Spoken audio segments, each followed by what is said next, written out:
Přátelé, vítejte. Velice příjemná akce, plná zajímavých lidí, zajímavých rozhovorů na téma startupů, investování do nich.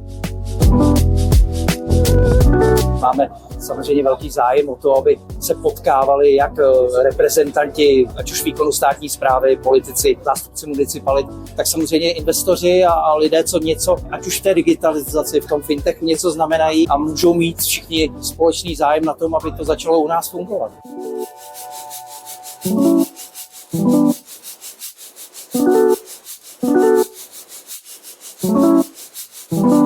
Děláme biznis, který je rezistentní, věčný. Prostě byl tady stovky let a to jsou finance, nemovitosti, veřejná sféra. Tome, jsi připravený na speech? Jeden z velkých přínosů je samozřejmě poznávání lidí mezi sebou. Byly tady přidány nějaké myšlenky v rámci série asi 10 vstupů.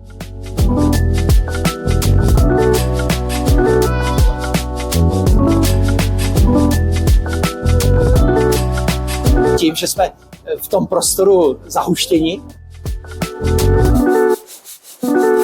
to nás samozřejmě nutí k tomu, aby jsme spolu řešili hromadu jiných věcí, nejenom těch, kterým jsme se sem jenom v uvozovkách sešli, nebo jsme se tady potkali. Já jsem po dlouhé době viděl taky Prahu z Vltavy a je to příjemný, protože dneska nám vyšlo počasí a bylo to fantastické.